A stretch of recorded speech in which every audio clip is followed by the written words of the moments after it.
My name is Doug Gardner. I am a faculty member in the College Success Studies Department, and I'm teaching in a learning community this semester with Matt Draper. And the courses that we've paired together are Student Success, the first year experience course, and also Psych 1010 in the Behavioral Science Department, which Matt teaches. The learning community is a process by which you take a group of students, in our class for example it's 30 students, and you cohort them together in two seemingly unrelated classes that are actually relatable by course content. So you have the same group of students in two different classes. It was an opportunity for students to work in communities to help them feel more connected to the university, more connected to the classroom. The idea being that working in communities increased learning. What is significant is that it keeps the students together, and so the students get to know each other quite well.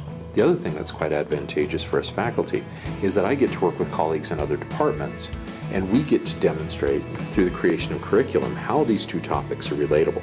I was excited about expanding my knowledge base and working with Joel, who's in anthropology, seeing how an anthropologist talks about some of the same issues that I'm talking about in dance. So I have to admit, I think for a lot of faculty, that's sort of the payback.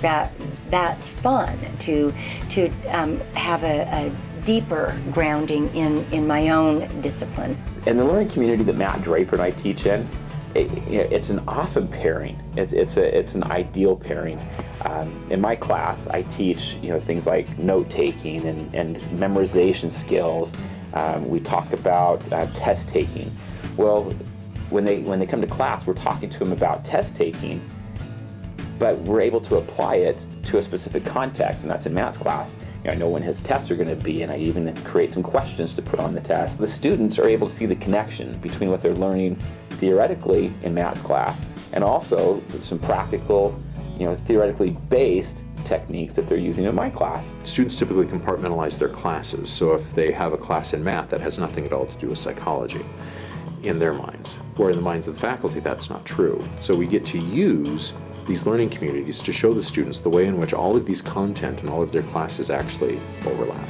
The learning community is an opportunity to help them to not get lost in the classroom, help them to understand the whole curriculum of higher education, and help them to be able to feel supported by their classmates and their faculty and the teachers that teach their classes. I just had one of the student consultants on teaching come in to evaluate my class. And my classes are a combination of lecture and discussion. And in some courses where students don't know each other, it ends up being mostly lecture because the students won't participate in the conversation with myself or with each other. Whereas in this learning community class, 72% of class time per his repeated evaluation is spent in class discussion. The students talking to me and talking to each other freely and organically. So that's one of the big advantages up front. It takes the pressure off of me to create content to give to the students, because instead I can ask a question and pose an idea, and we come to an understanding together, individually and collectively. And that's the kind of connection that students need when they're starting college. They need to be able to feel comfortable with the students they're taking class with, and they need to feel comfortable with the teachers. And the learning community is a good format for that. There are times when it is more difficult to teach in a learning community, but what we have found by the end of the semester was getting to the place we are now. It took us a longer time to get there than we thought we were, but now we're starting to see some of those paybacks. It is a little bit more work, but the payoff is greater. When students come into my office, rather than me having to reiterate and re-reiterate and re-reiterate course content, or I'm blue in the face, this is how you write a paper, this is how it's done, I don't have to spend my time doing that because the students reinforce and teach each other. It is more work, but I think that it is work that's worth it. In the learning community, the work is better. The students did 22% better on average than in my other 1010 courses on my first exams. That is mind-boggling. The students organically meet up, they study together, the material means something to them because they are in relation to each other in a context where the material is offered, and so it becomes more important for them. The other thing that I cannot emphasize enough is that the students that were recruited into our service learning courses aren't your scholarship students. and they're doing better than my typical courses that fill quickly by your bright and motivated students. So these are the students who normally struggle academically who are excelling in my class, and it seems to be due to the fact that they're in relation to each other and in meaningful relation to me and my co-teacher for this learning.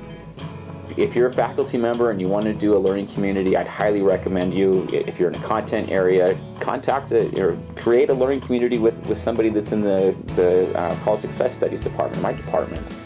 We have student success courses, stress management courses that really do complement other GE courses throughout the campus, and really support the students in helping to be successful as college students.